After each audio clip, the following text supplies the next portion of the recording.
Amigos de P1 F1, bienvenidos. Tercer Gran Premio del año adentro, Gran Premio de Japón. Y qué polvareda se ha levantado. Pero bueno, no pueden decir que no se lo avisamos. Después de China dijimos, acuérdense que en Japón los autos van a llegar a la curva 130R y van a hacer super clipping. ¿Qué es esto? Acuérdense. Clipping es cuando pierde el motor eléctrico, se acaba la batería, el auto pierde la potencia eléctrica, que este año es 50%. 500 caballos de motor térmico, 500 caballos de motor eléctrico. El super clipping es cuando, además de perder esa potencia eléctrica, el motor térmico empieza a cargar la batería y por lo tanto pierde también potencia térmica el auto de Fórmula 1, que es lo que nadie quiere que ocurra. De hecho, ni el clipping ni el super clipping es deseable, pero peor aún es esta segunda condición en la que se pierde por dos la potencia.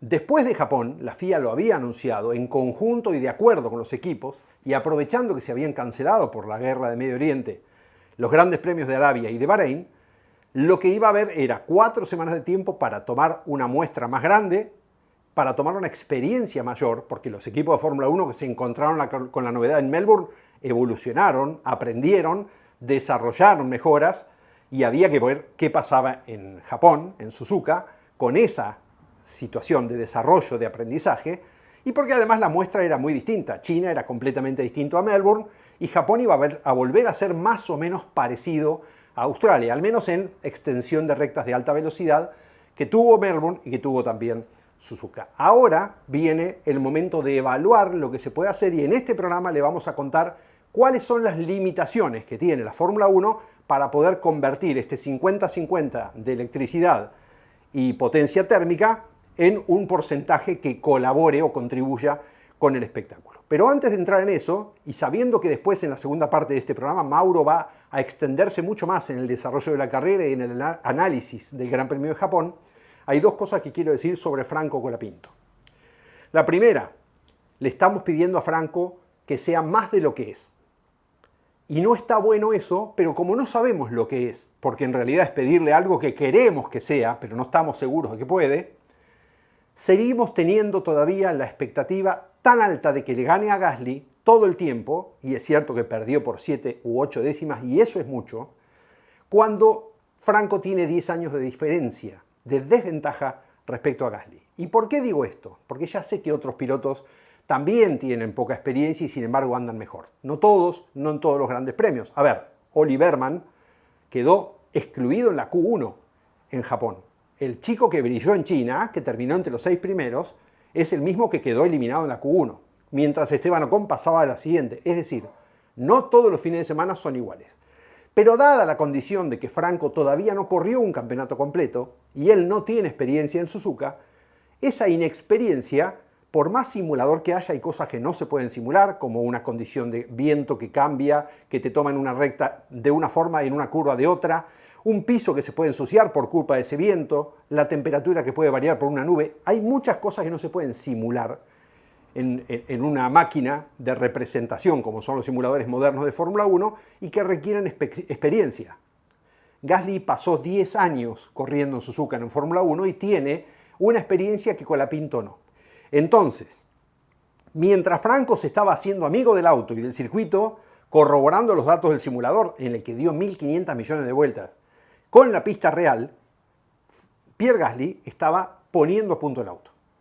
Cuando uno pone a punto el auto antes que el otro, necesariamente el otro tiene una desventaja de tiempo. Hay 2 entrenamientos después para empezar a recuperar el camino que tu compañero sigue evolucionando. Entonces, esto tenemos que saberlo y tenemos que tratar de ser objetivos, porque si lo ponemos como una excusa, no vamos a tener nunca una posibilidad certera de analizar lo que está pasando con Franco. Más allá de eso, posiblemente haya un déficit clasificando para Colapinto, y acá nuevamente hay que decir que la experiencia pesa. La vuelta más rápida de un fin de semana de Fórmula 1 es la prueba de clasificación. Es cuando se tienen que juntar todos los sectores al 100%. Cualquier error es 1 décima, 2 décimas o más incluso. Con lo cual, si un piloto está conociendo una pista y después de 3 entrenamientos con un sistema híbrido nuevo, en el que hay que aprender a gestionar, ver dónde recargar, toda esa complejidad que tiene la Fórmula 1, en el momento de salir a clasificar no se consigue unir todos los parciales al 100%, Se pueden perder 2 décimas acá, 3 décimas allá, y quedás a 5 o 6 décimas. Entonces, que Franco haya quedado a 8 décimas de Gasly no está bueno, pero tampoco es tan irreal, tampoco es tan terrible, ni tampoco es tan poco probable. Al contrario, es bastante probable. Por supuesto que si Franco Colapinto fuera la reencarnación de Ayrton Senna, Alain Prost, Juan Manuel Fangio y tantos, seguramente le ganaría a Gasly porque sería un diamante en bruto puliéndose, pero que tiene una capacidad y una velocidad y un talento descomunal. No sabemos el talento de Franco hasta dónde va. Con lo cual, bajemos las expectativas, sepamos que tenemos un piloto en Fórmula 1 que corre muy bien, que larga muy bien, que todavía no clasifica a la perfección. Dicho esto, segundo tema de Colapinto. Cuando un piloto llega a una curva, como es la curva previa a Spoon, donde es una leve derecha, a fondo, casi ciega, y viene siendo alcanzado por un piloto más rápido, aunque él no supiera que venía más rápido Berman atrás, se queda sin batería, lo único que tiene que hacer es tratar de sacar el auto del radio de giro. Yo ya sé que me van a decir, pero vos que sabés más que Colapinto. No, yo no sé más que Colapinto, pero uno después de ver 30 años de carreras se da cuenta cuando una maniobra es ocasionada o tiene participación de más de una persona para que ocurra. Por lo general, cuando hay un toque en una pista, salvo que sea un choque de atrás directamente, tienen que ver un poco de las dos personas involucradas. Acá hay una leve corrección del radio de giro de Colapinto hacia la izquierda, en una curva de alta velocidad que es a la derecha, muy suave, antes de frenar y efectivamente ir a la izquierda. Berman, muy optimista, viendo los flashes que tiene el auto de Colapinto que indicaban que se estaba quedando sin potencia, por lo tanto se iba a plantar o iba a tener una reducción de velocidad, porque plantar tampoco se planta, hay 500 caballos empujando, ¿no? Fue muy optimista. Se mandó igual, cuando vio que Colapinto se movía un poquito hacia la izquierda, se tuvo que ir casi de un volantazo. En Fórmula 1 un volantazo es 2 milímetros, más de la corrección natural, fue al pasto y chocó. Mauro ya va a analizar esto. Lo que yo digo es, el reglamento tiene la culpa de la pérdida de potencia, pero para eso se contrarrestó con las luces flash atrás. 2 flash significa que el auto está sin potencia eléctrica. 3 flash que está perdiendo la potencia también térmica para recargar. Berman vio 2 flash en el auto de Colapinto y sin embargo, sabiendo que iba a frenar mucho, que iba a perder mucha velocidad el Alpine, se mandó igual. Optimismo de parte de Berman, un poco de osadía de Colapinto en ir un poquito hacia la izquierda y no quedarse en el medio de la calle sabiendo que había un auto que podía llegar a pasar. Y lo de pelear la posición para mí es relativo porque si te quedaste sin potencia, en ese momento ya sabes que si hay un auto cerca te va a pasar. Como pasa en la recta, porque de hecho Norris dijo que lo pasó a Hamilton sin querer, porque Hamilton se plantó y él tenía todavía batería y después perdió por la misma situación. Dicho esto, no es todo el reglamento el culpable. Y voy a hacer una comparación muy cortita y muy chiquita que generó polémica en las redes, pero que yo quiero repetir porque tiene que ver con la capacidad de los pilotos de entender una maniobra.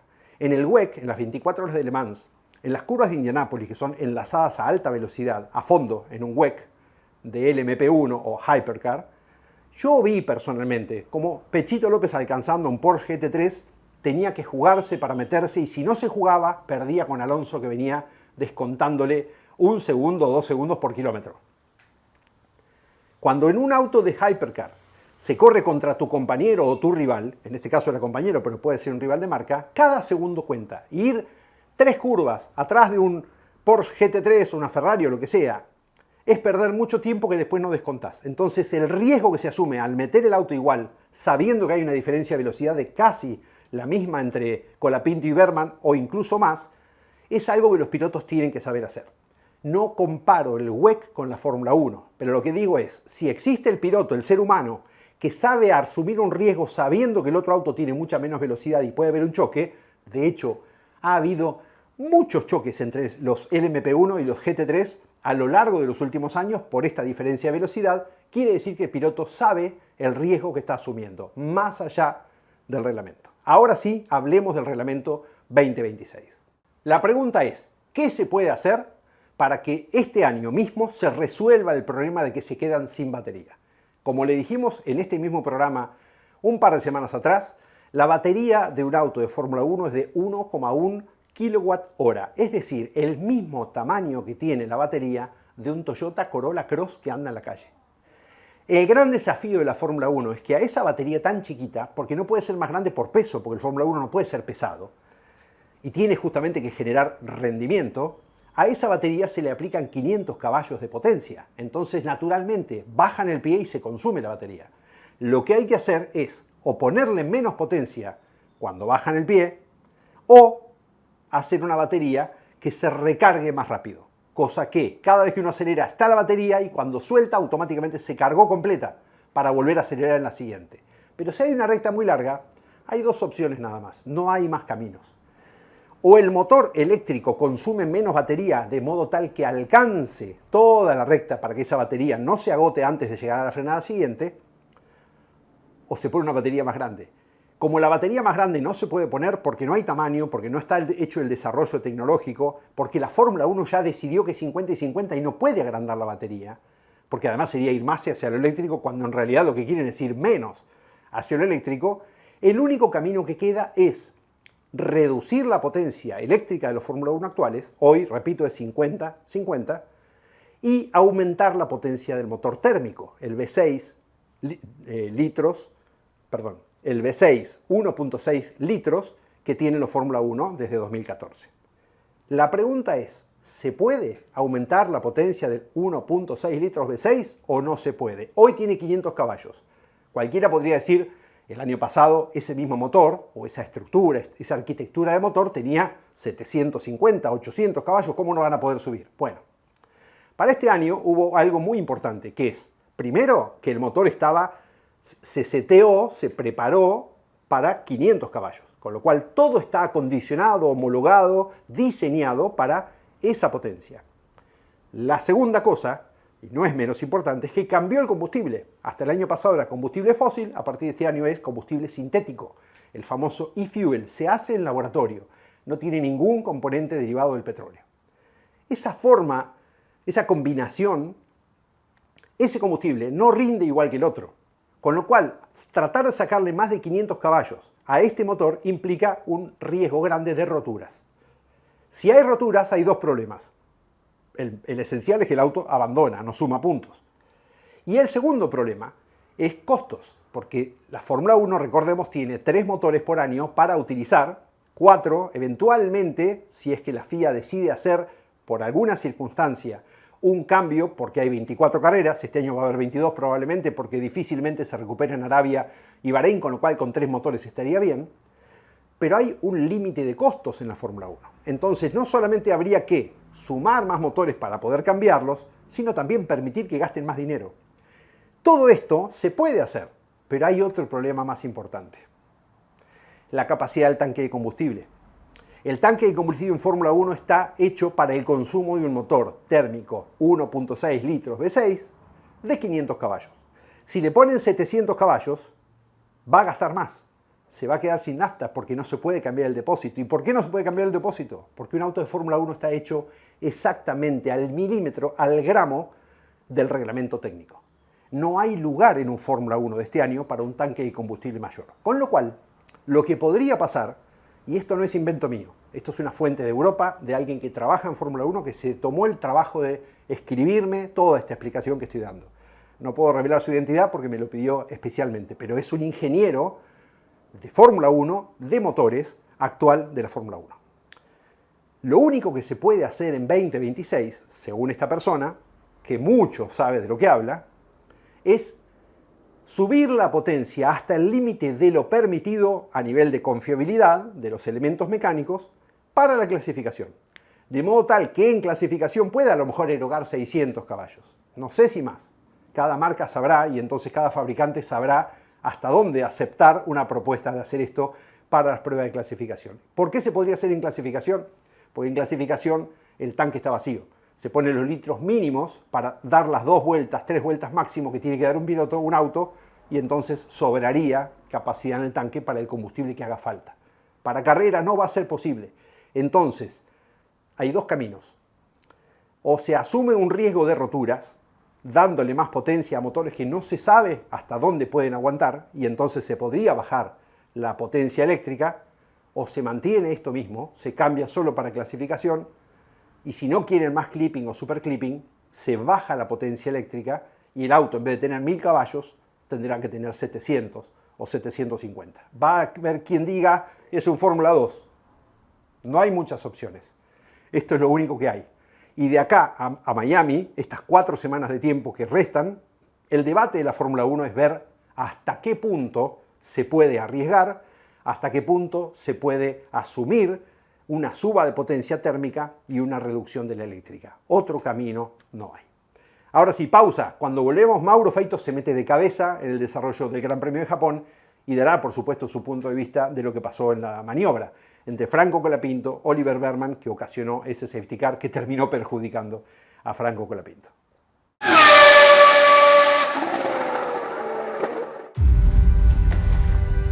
¿Dónde se estudia cortar el agua? ¿Dónde se aprende meteorología por olfato? ¿Dónde se doma el miedo? ¿Dónde? En los intentos. La experiencia nos hace más fuertes.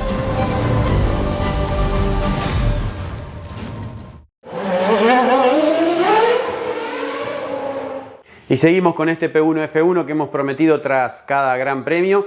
Yo me voy a meter un poco en lo que pasó en la carrera y después analizar no el golpe de Birman, sino lo que sufre un cuerpo humano de un piloto cuando recibe una desaceleración de 50G, que es algo realmente brutal para el cuerpo humano.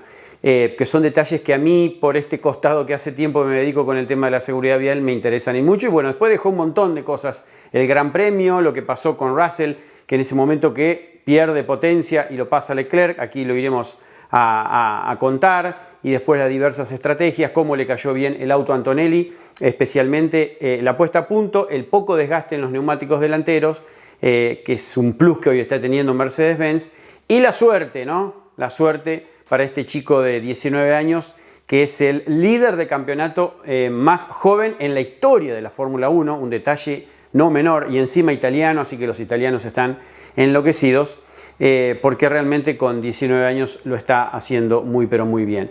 Bueno, antes de arrancar, a Suzuka llevan el caucho más duro. Pirelli llevó entre el C3, C2 y C1, era la gama más dura que tenía, por eso era sabido que cuando utilizaban el caucho duro en esa segunda parada, ese stint iba a ser hasta el final de la carrera, no iba a haber otras detenciones, porque esa era un caucho muy muy duro para este Gran Premio de Japón. Había una diferencia entre el blando y el medio de 45 centésimos, casi medio segundo, y entre 9 décimas y 1 segundo entre el caucho blando, que no usaron en carrera, con el caucho duro. Largaron todos con caucho medio, solamente Bottas largó con caucho duro, con un Cadillac que poquito a poquito empieza a mejorar y a acercarse, pero bueno, todavía lógicamente están lejos. Bueno, la partida nos sorprendió. Antonelli muy mal, o sea, arranca bien, yo creo que el reflejo de largar estuvo perfecto, pero el Mercedes-Benz es como que se detuvo, no tuvo esa potencia y fue ampliamente superado. Entonces el hombre de la pole ya nos sorprendía, quedando en el 6º lugar. Excelente partida de Piastri, primera partida de Piastri en la temporada, no pudo correr ni en China, y recuerden tampoco en Melbourne por ese golpazo que tuvo cuando iba camino a la grilla. Entonces, bueno, era toda una locura para McLaren estar nuevamente peleando la punta. También hablaremos eso al final de la carrera con el resumen, lo que ha pasado, porque McLaren indudablemente dio un salto de competitividad y está ahora muchísimo más cerca de Mercedes-Benz y también de Ferrari. Así transcurrió la primera parte de la carrera. Bueno, Piastri salió como un rayo lanzado hacia adelante. Colapinto, que se metía en el puesto 13, buena largada del argentino, e impecable lo de Gasly, que ya se instalaba en el 7º lugar. Creo que fue un carrerón de Gasly, y cuando dijo al final de la carrera, que por ahí muchos tomamos como esa presión que meten los compañeros de equipo al otro, y creo que algo de esa lectura tiene que haber cuando Gasly dijo que manejó uno de los mejores autos de su carrera, comparable a un Alfa Tauri, no recuerdo bien el Gran Premio, pero creo que son declaraciones fuertes, no digo a propósito, pero bueno, son tácticas habituales entre compañeros de equipo adentro de la Fórmula 1, porque él sabía que Franco, que no fue favorecido por ahí por el Pescari, y la salida del Pescara él había entrado antes, pero el tema del aire sucio, un gran problema que se mantiene en la Fórmula 1, el que tiene aire limpio va realmente muy rápido, y ahora por más que se hayan hecho tantas cosas en esta Fórmula 1 que se parece al Super Mario Bros. Y al auto de los karting, ese game, digamos, ese juego, todavía encuentra dificultad en lograr superaciones y complicar al que va atrás. Bueno, lo sufrió mucho Max Verstappen en toda una mitad de carrera, no lo pudo pasar a Gasly, pero repito, hizo un carrerón Gasly, no solo, y hay que mirar otra cosa, no solo porque lo aguantó a Verstappen, en la mitad de carrera, sino porque estuvo entre 6 y 8 segundos de Lando Norris durante toda, no digo toda la carrera, la segunda mitad de carrera, después de la verde, tras el golpe de Birman, después de la verde hasta el final, estuvo entre 6 y 8 segundos de Norris, que era el trencito de los autos rápidos, la Ferrari, los McLaren y la Mercedes-Benz. ¿Cuándo pensar el año pasado que un Alpine iba a estar entre 6 y 8 segundos continuamente atrás de Norris? Y ojo que Norris en varios momentos de esa segunda bisagra de la carrera, segunda mitad, no venía peleando posiciones con Russell, Hamilton y Leclerc, que sí venían más en la fricción. Él venía un poco más atrás. Por eso digo que el ritmo de Gasly fue bueno, porque quedó a esa distancia continuamente en la carrera e incluso defendiéndose de Verstappen. Busquemos la lectura de la táctica de sus declaraciones, es wow, a Franco se le complicó y a mí me fue bien, nunca tuve un auto mejor, deja en evidencia que está queriendo dar un mensaje, tenemos un buen auto. Está la duda de si el auto de Franco es realmente igual o tiene las piezas iguales o tiene los últimos desarrollos, es muy difícil saberlo, pero también hay que decir que coincido con lo que decía Diego, que Colapinto tiene que llegar todavía a los circuitos que aún conoce. Suzuka es un circuito de los que aún no conocía, es la primera vez que arranca como piloto titular, y ahí está bueno aclarar algo, porque mucha gente cree que como Franco compitió en el 2020 en aquella Fórmula Toyota Series, que es un campeonato medio de invierno que se hace en la región de Oceanía, no en Asia, pero bueno, como lo impulsa Toyota, muchos pensaban que él ya conocía circuitos japoneses y que había competido en Suzuka, pero ese campeonato se hizo en 5 circuitos de Nueva Zelanda, que bueno, lo ganó Igor Fraga, que hoy piloto que lo entrevistó P1 el año pasado cuando hicimos ese programa de Super GT, y también lo peleó con Liam Lawson, pero bueno, Franco no conocía esa pista, entonces es una de las situaciones y de las diferencias que hoy está teniendo con Gasly. En eso coincidía con Diego. Bueno, me fui, hablé de Gasly, hablé un poco de Alpine y también de Franco. Veremos qué pasa en estas semanas libres sin los 2 grandes premios que se han suspendido por el conflicto bélico. Veremos el equipo cómo reacciona con todas las piezas volviendo, y el chasis, a ver si va a tener en el próximo Gran Premio de Fórmula 1 alguna mejora aún más para seguir reduciendo esa brecha con los 3 equipos que están adelante. Creo que Alpine está muy bien parado, incluso en Suzuka se lo vio muy cerquita de Red Bull. Bueno, todo venía perfecto, Antonelli empezó a superar vehículos, empieza a girar mucho más rápido que Russell pierde adherencia en el tren delantero mucho más rápido que Antonelli estiraba esa parada y bueno, eso empieza a darlo como uno de los posibles candidatos después de lo que va a pasar para Colapinto en la vuelta 17, después empiezan a parar varios autos para Russell hasta que llega el accidente en la vuelta 23. En la vuelta 23 es el accidente de Birman, justo había parado Russell una vuelta antes de esa vuelta 22, iniciada la 23, cuando sucede el accidente de Birman, auto de seguridad, Antonelli no se había detenido y sí, jugó a favor, pero estén atentos a esto, llegó con el tren delantero mucho más entero Antonelli que Russell, entonces ahí hay algo a favor que deja enterrado o de lado la suerte que tuvo Antonelli, sino que hubo una adaptación de Antonelli al circuito de Suzuka realmente impresionante. Cuando se reinicia la competencia, bueno, ahí Russell, que hablaba por radio y demás, que había tenido mala suerte, no lo vieron nunca más Antonelli, que giró realmente muy pero muy rápido y bueno, y empezó a ir bajando los récords de vuelta, y es un detalle que me anoté porque es algo importante a anotarlo. El año pasado, cuando estuvimos en Japón, entrevistamos a Sacha Fenetras y él hablaba que habían estado a 5 o 6 segundos un auto de Super Fórmula de la Fórmula 1 y del récord de vuelta que había logrado Antonelli, que era de 1 minuto 39 en el Gran Premio de Japón del 2025. Y este récord de vuelta, este año, lo tengo ahí anotado, es de 1.32.4, hizo Antonelli, cuando le tuvieron que decir de Mercedes-Benz, bueno, levantá porque venís con una diferencia de 12 segundos, trae el auto a casa, y le sirvió para llegar a ese récord de vuelta de 1.32.4. Pero fíjense la Fórmula 1 cómo ha retrocedido en el ritmo, porque su mejor vuelta Antonelli creo que lo hizo en el Libres 3 del sábado y fue 1 minuto 29 arriba, un poquitito menos de 1 minuto 30. Pero bueno, este récord de vuelta de 1.32.4 queda cerca de la pole de la Super Fórmula del año pasado, que fue de 1.35.7.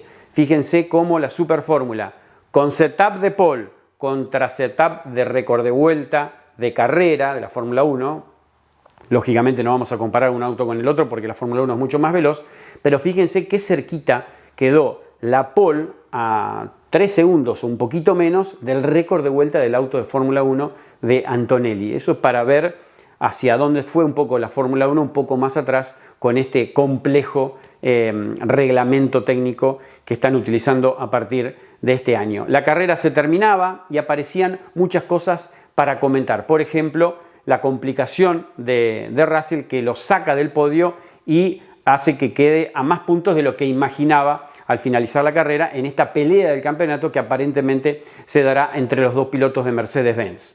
Y ahora sí vamos con 3 temas que no quiero dejar de contar de lo que dejó este Gran Premio de Japón en Suzuka. Qué circuito increíble, ¿no? Que nos trae a la nostalgia, el recuerdo de tantas buenas carreras. Y para los que nos gusta la velocidad y que un auto vaya tan rápido hasta ese último metro, estos últimos 5 metros y levante y frene, un piloto que sienta esa adrenalina del límite total de que el auto está a una milésima de salir disparado hacia la izquierda o hacia la derecha, de perder el tren trasero. Ver la Fórmula 1 competir de esta manera realmente sorprende, ¿no? La curva de 130R, bueno, la curva de la spoon, de la cuchara, que es un frenaje tan lindo, y como los autos ahí perdían velocidad. Bueno, y pasó lo que pasó con Franco y Birman. En mi deseo personal, y coincido totalmente con Verstappen, más allá de la seguridad, que ahora sí creo que hay un sustento importante también, que lo venían planteando los pilotos, pero ahora se pueden llegar a parar de otra manera. Espero que la Fórmula 1 revea, porque hasta la forma de mostrar la carrera a nivel televisivo tuvieron que cambiar. No sé si se dieron cuenta, pero mucha gente fanática en las redes se dio cuenta de cómo manipulan el tema de los onboard para que no quede tan evidente cuando el auto pierde semejante cantidad de velocidad antes de llegar a una curva que antes se hacía prácticamente a fondo, o de un frenaje que se estiraba hasta ese último 2, 3, 4, 5 metros, frenaba el piloto y doblaba. Así que bueno, ojalá cambien algunas cosas. 3 cositas que quería contar. Uno, lo de Russell, vinculado a lo que estoy hablando. ¿Vieron cuando Russell es superado por Leclerc de una manera sorpresiva, ya superando la curva de la cuchara y yendo a otra de las variantes clásicas ahí a la izquierda antes de la recta larga, ahí en Suzuka? Mercedes-Benz pareció que se paraba, y en realidad Toto Wolff contó que hubo un error eléctrico que afectó la electrónica por software de lo que le quisieron mandar desde box al auto. Le quisieron dar un boost, le quisieron dar un plus de potencia que ya tenía guardado el Mercedes-Benz en la pelea que venía con Hamilton, y el sistema interpretó que le querían dar un super clipping, digamos, este lapsus que toma el sistema de motorización con el motor y la batería para recargar la batería. Es como que el auto interpretó otra cosa, el software se equivocó, entonces empieza a levantar la velocidad para cargar la batería. Y es como que Leclerc se sorprende, por suerte lo ve con mucho tiempo, saca el auto a la izquierda y lo supera fácilmente. Pero es increíble que un piloto quede preso de lo que quiere hacer el auto. La inteligencia artificial de los autos de Fórmula 1, en este caso hubo una orden de Mercedes-Benz, pero es una locura lo que están manejando los pilotos. A veces los autos tienen como alma propia desde la parte electrónica y realmente sorprende. Para los que nos gusta el automovilismo, la verdad que sorprende, pero bueno, ahora sí lo explicaron. Punto 2, Piastri, ¿ganaba o no ganaba si no aparecía ese auto de seguridad después del golpe de Birman? Bueno, hay diversos análisis y el mismo McLaren ha contado que creían que con el ritmo que traían, por más que tuviesen aire limpio, no lo iba a poder aguantar Piastri a un Antonelli que realmente vino muy pero muy rápido y ejecutó maniobras de superación muy limpias. Y ahí es otro detalle a favor de Antonelli. Tiene 19 años y cuando largó quedó sexto.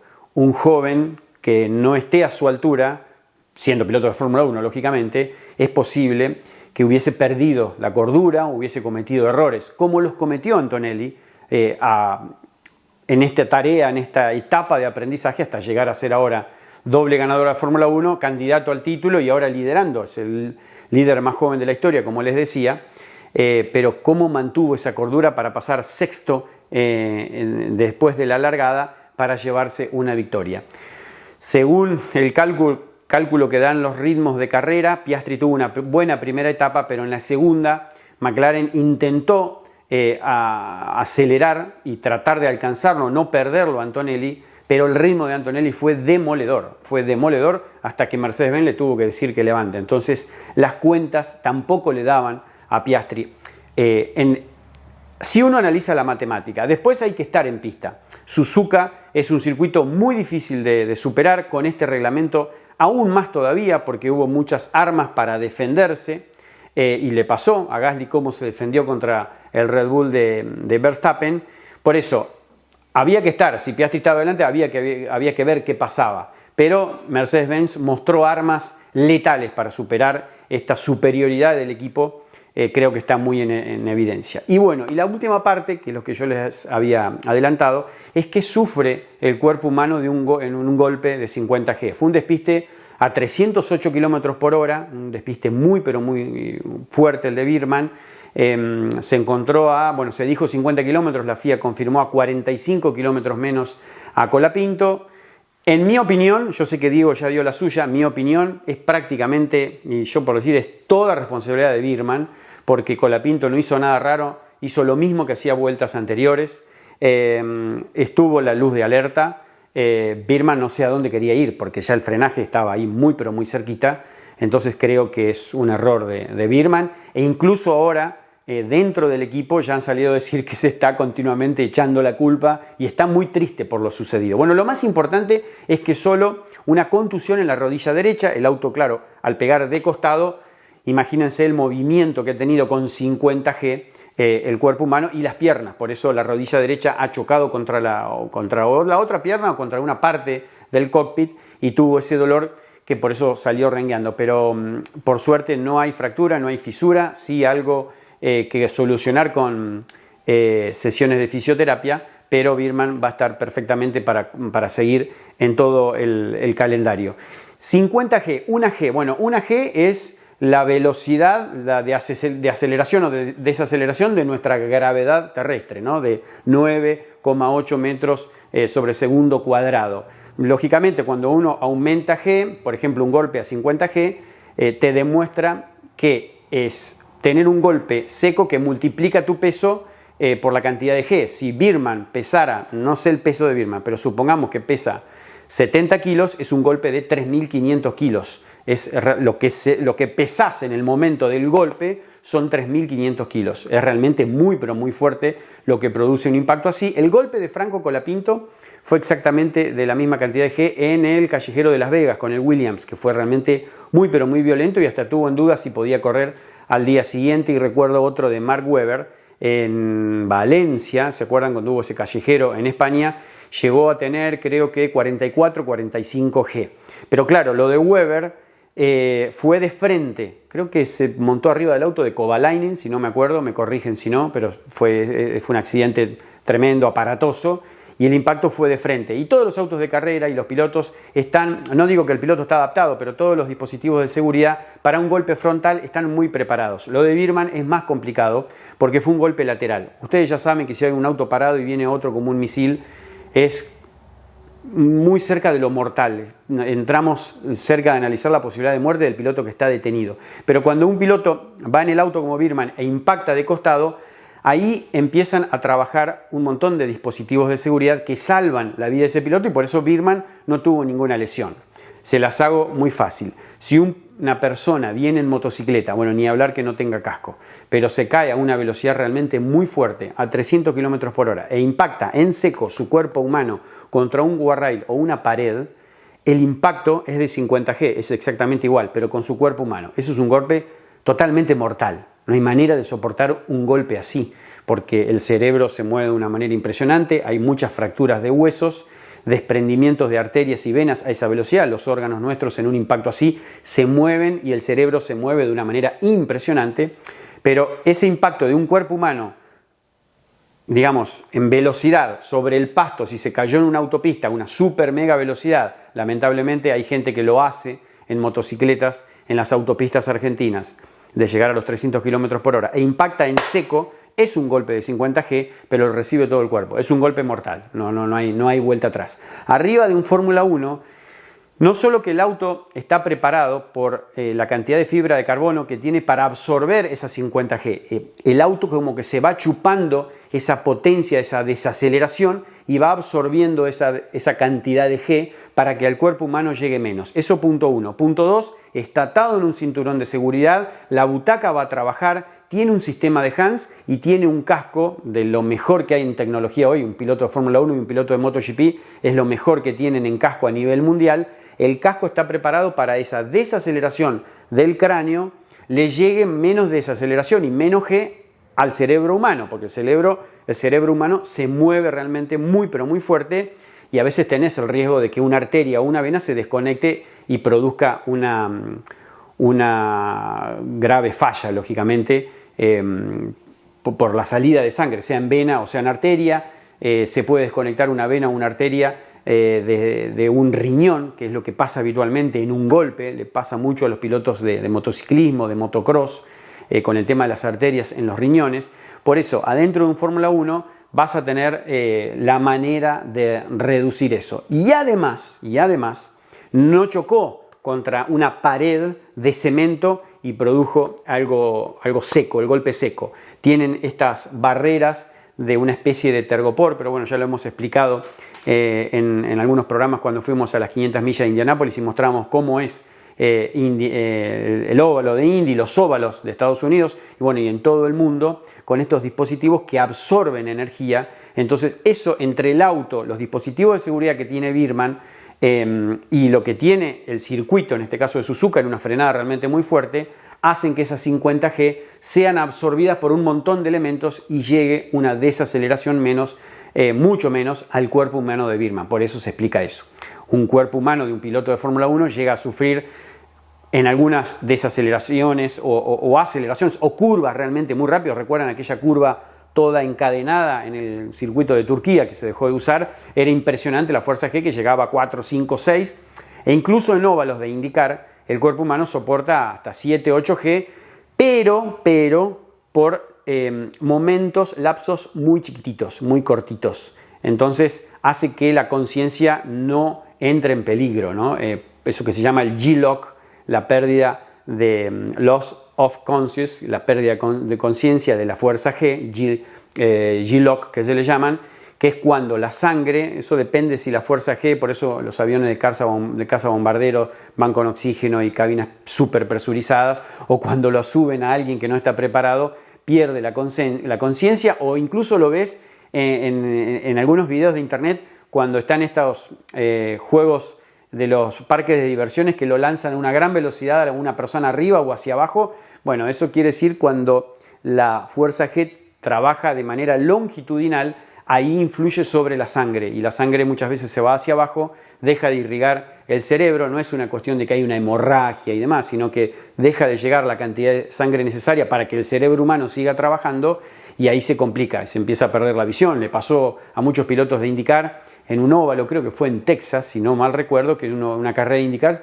tuvo que suspenderse porque al ir una especie de centrifugado en un óvalo muy pero muy rápido, los pilotos sentían eso, una sensación de centrifugado. La sangre se iba tan para la parte derecha del cuerpo humano y hacia abajo que no llegaba al cerebro y empezaron a ver puntos negros y se quedaban sin visión. Es una locura. Bueno, eso es la fuerza G constante. Un piloto de Fórmula 1 sufre continuamente fuerza G, pero por lapsos pequeños. Distinto es este impacto de 50 G que aquí intenté explicarte por qué Birman no perdió la vida, porque un auto de Fórmula 1 y el circuito de Suzuka está preparado para que eso no pase. Bueno, espero que haya gustado este P1F1, el tercero de la temporada. Esta semana se viene más P1 con la segunda parte del turismo nacional. Nos trajimos muy buen material de lo que pasó en Neuquén en el turismo carretera con la victoria de Canapino, pero dos ideas, dos planteos de P1 a la manera de P1 con muy buenas declaraciones. Siempre muchos pilotos comprometidos con esta búsqueda de opinión y de cambiar y de mejorar las cosas, así que agradecido desde la producción de P1 a la cantidad de pilotos que se prestan para una buena opinión en este intercambio de los análisis que hacemos. Y se viene P1 Autos, después de tantos años y con muchas ganas, Diego Sorrero llega con este producto a la industria automotriz de la manera de P1, a la manera de P1, con una entrevista a una de las personas más influyentes en la industria automotriz argentina. Así que una semana para estar prendido al canal de P1 y suscribirse. Me pongo pesado, ¿no? Sí, me pongo pesado. Pero te tenés que suscribir porque para nosotros es fundamental. Así te vamos mandando las alertas de todo el nuevo contenido que tendrá el canal de P1 esta semana y en el futuro. Prepárense porque en horas nada más hay nuevo material. En este primer programa vamos a comenzar la charla sobre industria automotriz con el líder del mercado automotriz argentino, pero también es el líder del mercado automotriz mundial. Pensar que siempre las cosas se pueden hacer un poco mejor. Eso a veces para nosotros los locales es algo ingrato, ¿no? Estamos más acostumbrados a la parte emocional, al reconocimiento. Y miren esto, porque uno en el auto eléctrico suele decir, ¿y qué hay del motor? Este es el motor. Por un lado, es el primer vehículo electrificado con el que Citroën ingresa a nuestro país. Viró rápidamente el auto eléctrico como que fuera la única solución. 60 autos contaminando parcialmente menos o un solo auto sin que emita gases contaminantes.